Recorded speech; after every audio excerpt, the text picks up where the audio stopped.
Welcome to Spaghetti Launchers, the world-building podcast where we throw spaghetti at the wall and it is up to you what sticks. I'm Kyle. I'm Ethan. I want to get the fuck out of here. Do you have any good ideas of how I could do that? We could go on a ship. Ayo. Ships is the episode I don't today. give a shit. Merriam-Webster's dictionary defines love. Nope, defines a ship. It's one of my favorite tropes is people doing a speech by saying the definition. I love it. No, I think it's great. Sometimes even at a wedding speech, it actually does work. Yeah, sometimes Webster's dictionary defines it's a trope, but I think it's often okay. It's well executed. If you use it well, it's fun. Exactly. All right. Well, they define it as a large seagoing vessel. Great. So now all we have to do is replace sea with anything else that isn't land. Because the phrase land ship, Yeah. I think that's just a tank or a car. Yes, land ship would be. But spaceship, airship. To be fair, the fifth definition, Cosmos because they have five on here, is airship, airplane, spacecraft. Blood ship? I don't think that's a thing. Relationship? Friendship? The most powerful form of magic. Is love, if you watch Interstellar. Fucking, I hate that movie. Anyway, so... Not a bad ship. Like with the centrifugal force around it. That was a cool design. Yeah. Like really sci-fi is stupid fucking movie, though. Bad ripoff of Contact, I mean. We're not going to get into this, but you should listen to Beyond the Screenplay. They just did an episode on Interstellar, and they're a far better podcast for talking about movies because they're experts. But generally, I think sci-fi ships that actually are like hard sci-fi and do physics with them, great. Because they end up making them feel so cool, and they really like the centrifugal force thing is like a through line. Like in The Expanse, they really do that a lot, where they always show like the ships, like the whole thing is like they have to have the mag boot in case they lose the centrifugal force. They did it in Ender's Game with the battle school. That also had a centrifugal force, and then the battles famously were in the center where there was no gravity. Yeah, but what's also fun is, I think 2001: A Space Odyssey is the most rigorous example of it outside of maybe Interstellar. You know, Kubrick was the first to hire all of these physicists to figure out how the ship would work. It's an iconic movie for a reason. And it also led to the creation, not so many ways, of Star Wars, because George Lucas was like, hey, this isn't what everybody wants in their sci-fi. We just want some cool ships flying around, shooting lasers. We actually just want fantasy in space is what he went with. And like, to be fair, like Star Wars is full of cool ass ships, the Star Destroyers, the Millennium Falcon, the Death Star, which is like it's more of a mega structure. I put that in a mega structure. But the Star Destroyers are iconic. Like that like the coming over the camera, just with the giant triangle. Oh, so good. The scream of the TIE fighters. I love that noise. Well, and just the image of them is, they're so... It's so great. Star Trek, it's kind of a shame that we haven't mentioned Star Trek yet, because they set the stage for all different types of fantasy ships in sci-fi all over the place. I mean, you've got the Klingon warbirds, the USS Enterprise, all really fantastic. They do a cool job of blending what it would be like if you actually had an Earth-based organization, you know, with having the naming conventions that we deploy today with our naval ships. With the USS Enterprise feels like, you know, it's like, oh yeah, that tracks with how we all think about ships. Yeah. And shows the evolution of Navy will eventually just go to space and become Space Navy. Yeah. Which very cool. And I agree with that. And often the plus naming, the Borg cube. Okay. And I think just quick shout out to my favorite name of a ship, which is the Pillar of Autumn, which is the ship in Halo that you go to in the first game. And it's an iconic place in gaming and an iconic ship. Kind of surprised you haven't mentioned the Citadel yet. You normally would have looked at that ship. I have intentionally left Mass Effect off to the side because it's so good. We have a whole episode dedicated to talking about how good it is. But the Citadel is great. I think that is, as a mega ship, mega structure, strange thing. The Mass Effect relays, all that. It's all very cool. I think we should also just probably talk about water ships, the normal. Let's go to the we are primarily fantasy people, so I feel like we do have to talk about some fantasy ships, but they're usually pretty. I think the peak of them is the Nautilus from 20,000 Leagues Under the Sea. That from Verne, piloted by Captain Nemo. Like that was the first the fantasy sea ship. That was it for the longest time. And now we have other things. Now we have the Black Pearl. I think to me that's like the modern iconic ship. Just Battleship. The game. Yeah. I understood what you were referring to. Yeah, my face did not communicate that. My face wasn't a lack of recognition. My face was what are you doing? Why are you making a valid point? Why are you bringing up Battleship? Because I'm making a great point. The movie starring Rihanna? Yes, and Taylor Kitsch, who was underrated as Gambit, by the way, in X-Men Origins Wolverine. Best part of that movie. Okay. Also properly rated in Friday Night Lights. I haven't seen a single episode. It's great. I know. I'm missing out. I've been told that many times. Anyway. I have to say what really kicked this off for me was in Worlds Beyond Number, The Wizard, the Witch, and the Wild One. We're building to the end of the campaign. Spoilers. Spoilers, not really, for one of the more recent episodes. But in one of the more recent episodes, it opens with Brennan doing an old-timey radio announcer explanation of the flagship of the Wizard Citadel. The ship is called the Epiphany, and he gets into the details, and it was really listening to the details of how it was made that got me hooked into this. So he says the Epiphany is a skycraft in the Khemsarzen Empire's fleet and a capital ship. It features a dirigible constructed using over 20,000 yards of arcane ruby weave, and its spell rope warding was threaded with over 1.5 tons of gold bullion. The ship has 6 gun decks housing 144 guns, and its smallest arcane cannon has over 1,200 unique phrases in the lingua arcana in molten platinum script. The ship is crewed by at least 500 sailors of the Azure Battalion, 200 name-cloaked wizards of the Citadel, and 80 to 100 war mages. Its support crew includes 30 to 50 bound spirits and imperial constructs, and 90 pilots and artificers, serving the ship's 36 helicopter Galathopter support craft. And listening to that detail, got me thinking. It just opened up a world for me for some reason. I can't exactly explain why. It's probably just because Brennan's fucking amazing. It's just, and it's very descriptive. And it's very descriptive. And it gets into the details. It gets into what is this, the construction materials, what powers it, which you don't really think about. No one thinks about, someone did at some point in Star Wars, because there are articles, I looked them up, about the types of material that constructed the Executor and what powered it and all of that. But it was great to have it really put in your face in a creative way, and that sort of was just opening the window, oh, okay, yeah, all right. Well, let's move on to our noodles and our descriptions. Tease it for me. I'm not sure that works there. Okay, what do you got?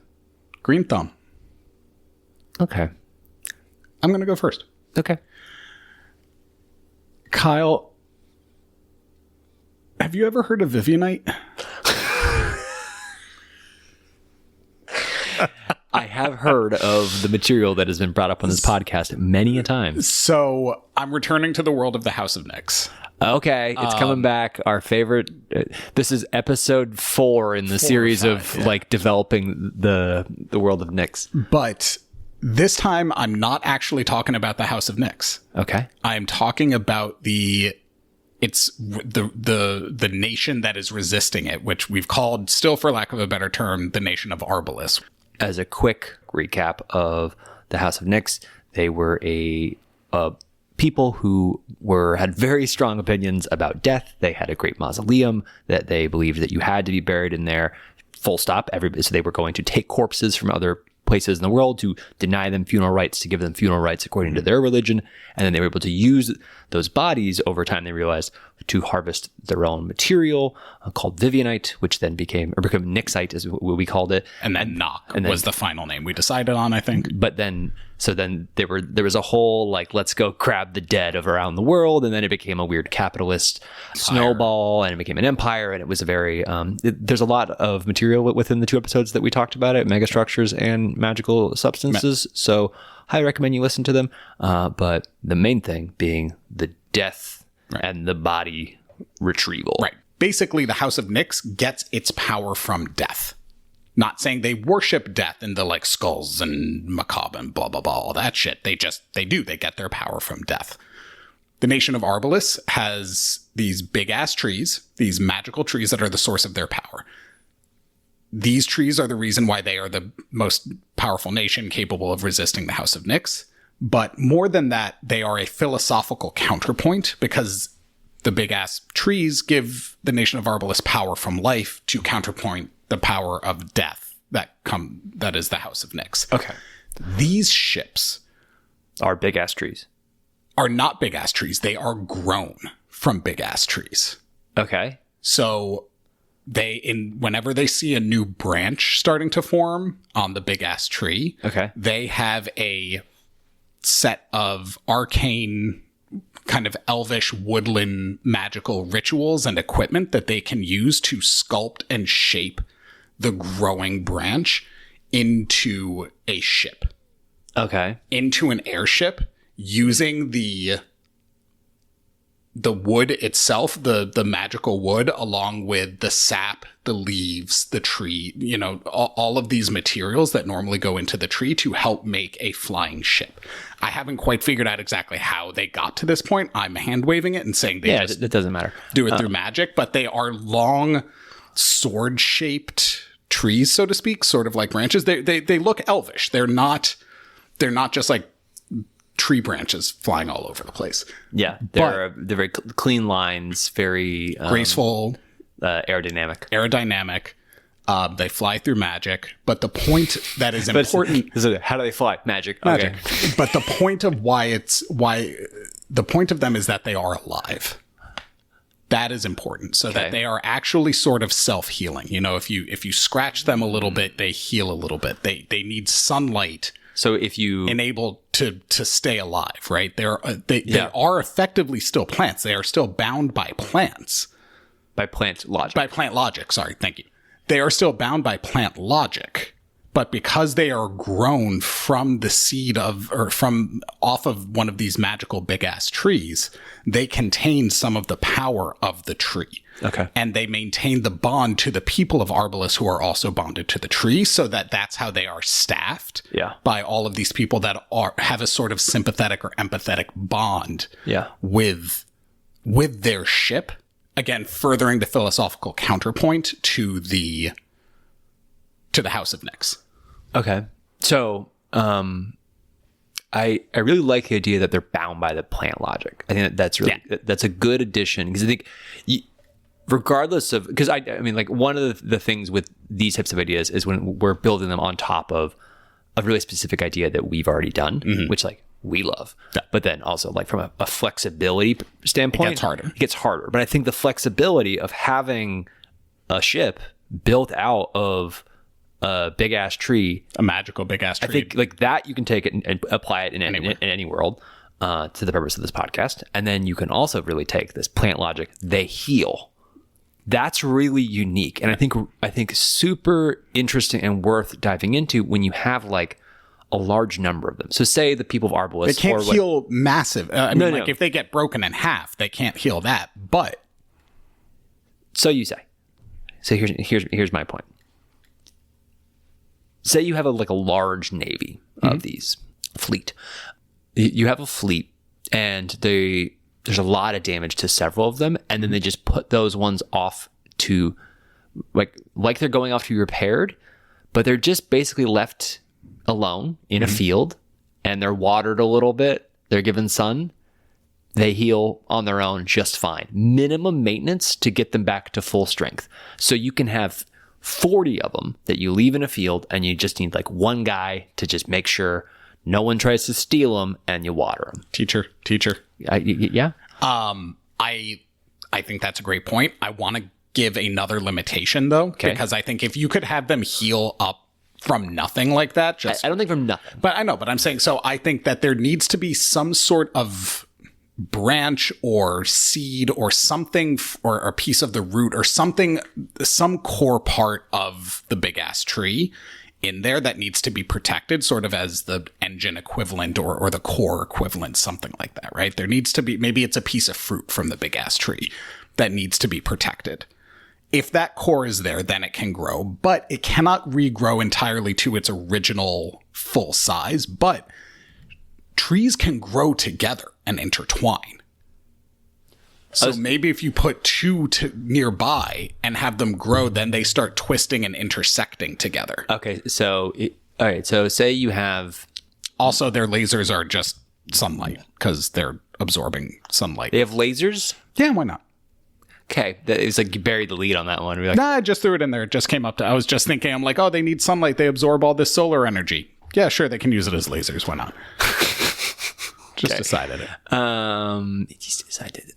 So, yeah, if it's a minor damage, it can heal on its own. Heal on its own. As if long it's as it has major sunlight and damage water. or catastrophic damage, then they can basically take scraps of multiple ships and just kind of put them next to each other and let nature run its course. And I'm gonna hand wave it and say that, but they follow plant logic much quicker. Yeah. It's a magical big ass tree. Yeah. We're talking. It'll be like weeks to regrow, not 45 years. No, I agree. I envisioned it a bit like the way that they do crossbreeding and hybridization of fruit, where you start with, like, every Macintosh apple can be traced back to the original Macintosh apple tree because they just kept cutting off branches and using it to seed other trees. Yeah. Kind of the same thing. Once you got the first ship, you can start every ship sort of comes from that first one. They sort of just started branching grafting. it off and what? Grafting. And just grafting. Yeah. And just so everything sort of, the whole fleet is spawned from this thing. And then in my head, I started breaking them out into different classes, so you've got the small ones, which are seedlings. The next size up are branches, all the way up to the massive flagship, which is the Yggdrasil class sword ship. Because Yggdrasil class sword ship. So this is a world where the Yggdrasil exists. Or is it an idea? It's just an idea. Yeah. Maybe Yggdrasil was the first tender gardener that made the first ship. I don't know. Yeah, you just like the word Yggdrasil. I just like the phrase Yggdrasil class warship. I just think that's really cool. I think there's some play that you can do with the naming of the classes for sure, and the naming of the ships to be like the get into the arborist. Arboreal. Arboreal elements, because an arbalist is also there's like the crossbow, cannon. or whatever. It's Yeah. it's just like what, the word's too close. Yeah, it doesn't You're work. too close, man. But yeah, so that's the core of the idea. And so it started out as thinking, what is a philosophical counterpoint to this death-focused, I'm not going to say death-worshipping, death-focused, death-obsessed nation is a nation powered by life. And what would that look like is, they need an air force. And so in a fantasy world, that is not normal. So this is like an interesting counterpoint as well, because it's like you're going up. Yeah. You're getting closer to the sun. You're getting closer to life. Maybe there is some weird Icarus analog in there that you could even throw into the story to be like, they got too close to the sun and then they came crashing down and then Nyx wins or whatever. I don't know. Yeah. I think it's cool. I think it's a cool addition to the world that already existed, and it's a cool idea that exists in a vacuum if you remove the names. Yeah, the plant logic, the plant logic really sells it. Yeah, the plant logic is the idea. Yeah, and the other stuff is just the flavor. It also helps for me to think of the ship. As soon as I started thinking about the plant logic, then the inside of the ship also started coming clear to me. So the inside of the ship, the bridge, for example, in my head looks like an arboretum with a domed or an open top, lots of plant life growing inside of it. But in the middle of it, there is a big pond or a small lake, depending on the size of the ship, obviously. But that keeps the water flowing because you need to keep, they use water for fuel they use water and sunlight for fuel. So you have to keep... And they fly into clouds to harvest it. Oh, fuck yeah. I hadn't even thought of that. But well, you hadn't brought up the water thing yet. So that's great. The dynamic that they would have with being in the air is great. And maybe that's why they become airships, because instead of trying to fuel all these ground ships by finding water sources and digging, they're like, oh, look at all the free water up there. Free water. And then they just go get up there and do that. I imagine that it's piloted sort of like the nautiloids in Baldur's Gate, which look like the inside of a creature's brain. You'd be piloting it by using tree branches and flowers and buds and all sort of biopunk type vibey things. Okay, cool. Yeah. Let's move on to the next thing. Yeah. So the seed chips. All right. So that doesn't belong there, you said. Yeah. This is more about the story of the ship and not the ship itself. Cool. This is a landlocked country. Cool. This is in my brain we're going to use like a Mongol analog. Okay. Great conquerors. They've taken on anybody and everybody, but they don't have a navy. They're not even near the water.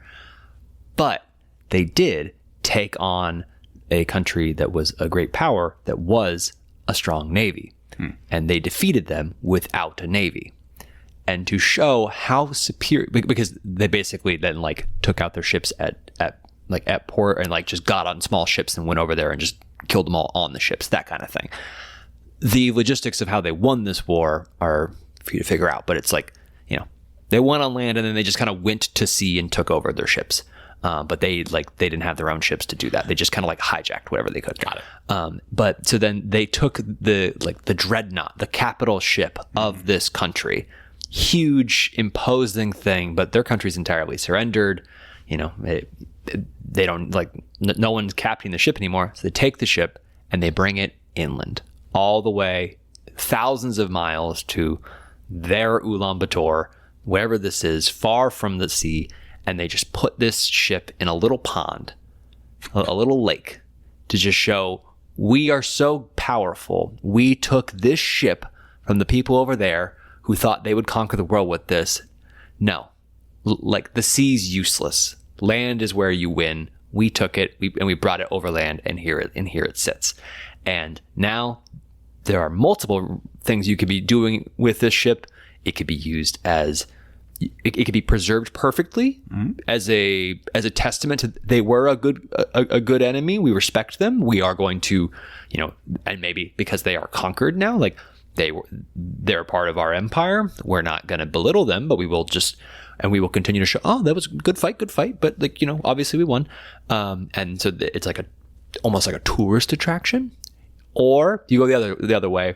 It's a complete joke. It's turned into like a restaurant, a tavern. People are like drinking on this place. It's like a pleasure barge in the middle of the city, really leaning into like you're insignificant, whatever you want to do with it. Or it's just a trophy and left alone to rot.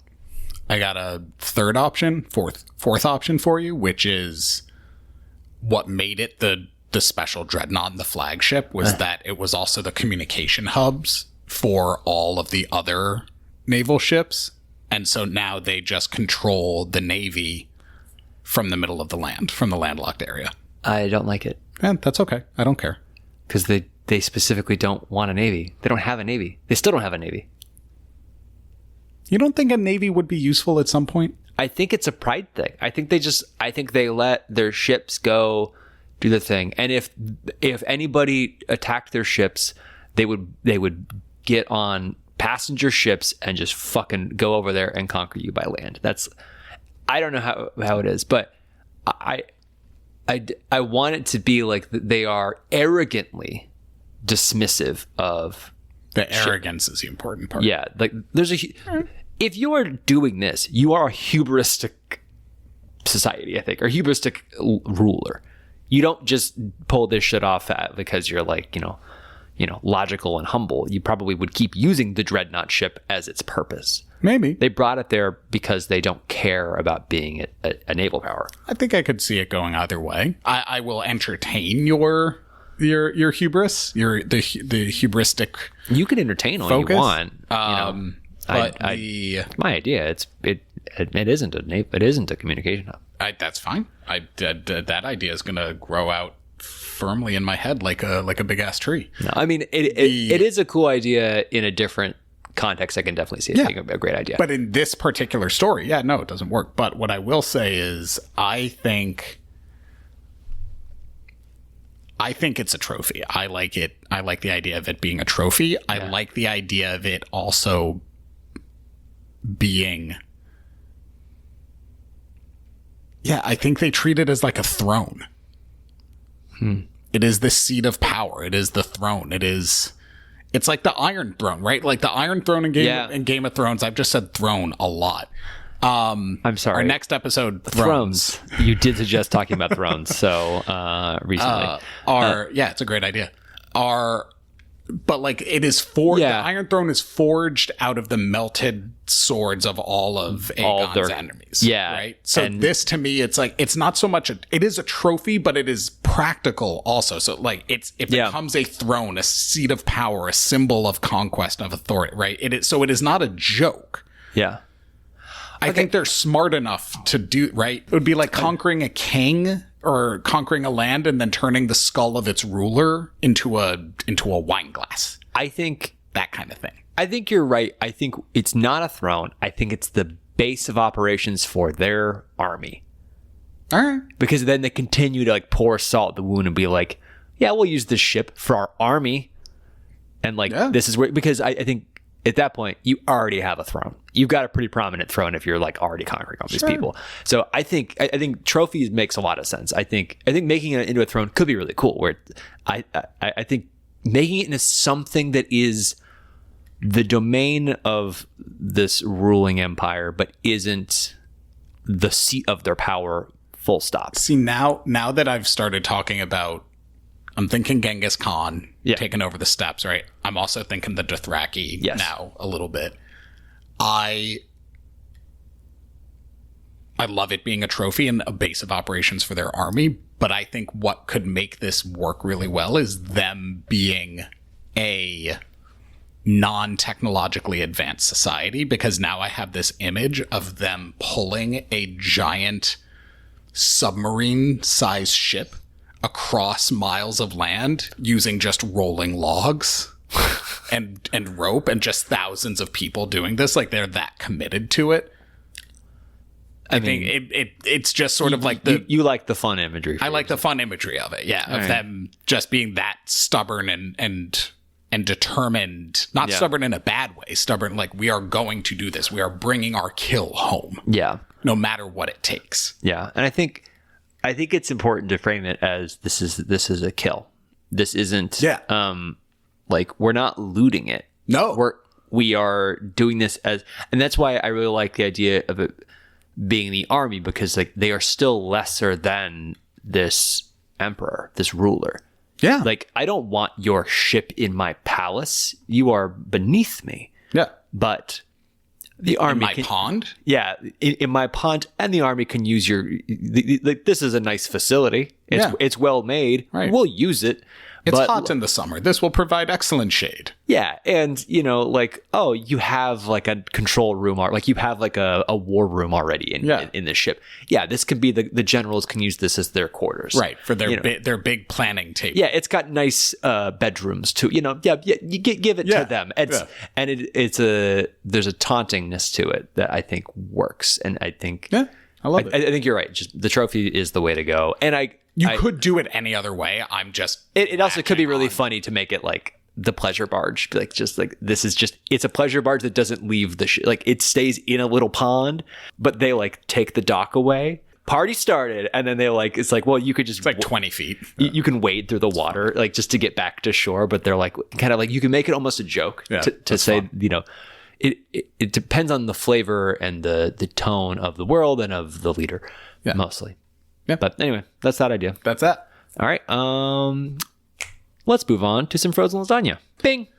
Classic Imperial shit. Their navy, their sky navy, their void navy, their space navy, whatever the fuck you want to call it, I don't care, is massive, so massive that it requires 3 flagships. They are the Throne, which is the control ship, the Penance, which is the warship, and then the Sanctuary, which is the traveling mobile sanctuary hub for all of its soldiers. So everywhere you go, it's sort of like a mobile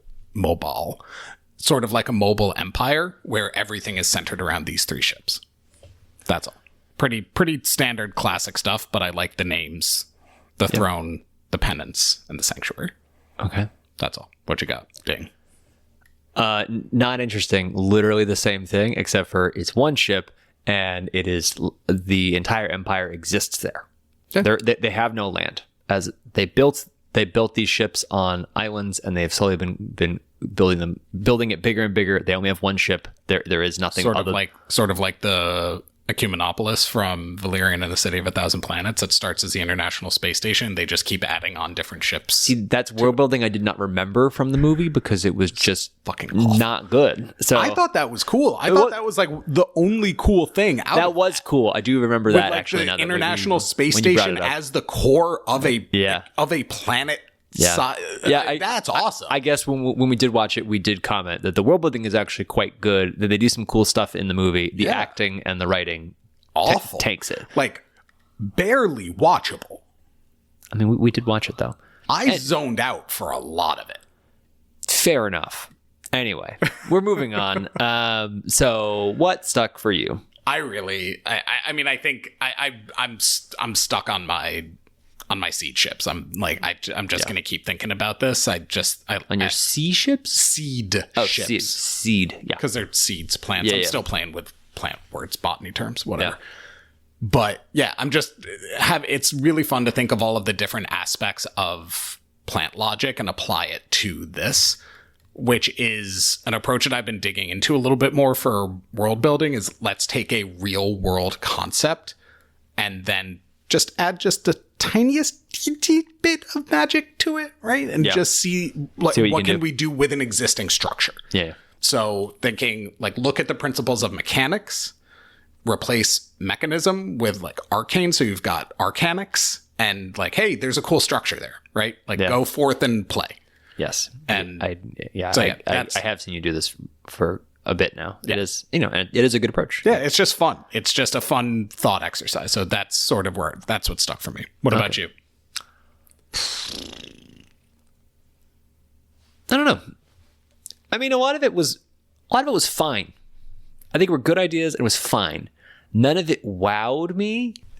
I think what really stuck for me is just getting back to Nyx and continuing to discover that world in full through multiple ideas where it's kind of got its claws into us and we keep coming back to it and we get to build out that whole world, which is usually not what we do. We usually move on to create setting agnostic ideas, but when we get back to settings that we both know, that'll always stick for me a lot more. And it's a great feeling. It's a lot of fun to channel that feeling of discovery and not invention. I love invention, but the discovery is the best world building. That idea it wasn't I was thinking there, what kind of ships do the fucking arbalists use? They just came to you. No, it was just, they have magic trees because they're the source of life and the counterpoint to the army of death. And so it would just grow. Of course, everything would just grow and be alive, completely.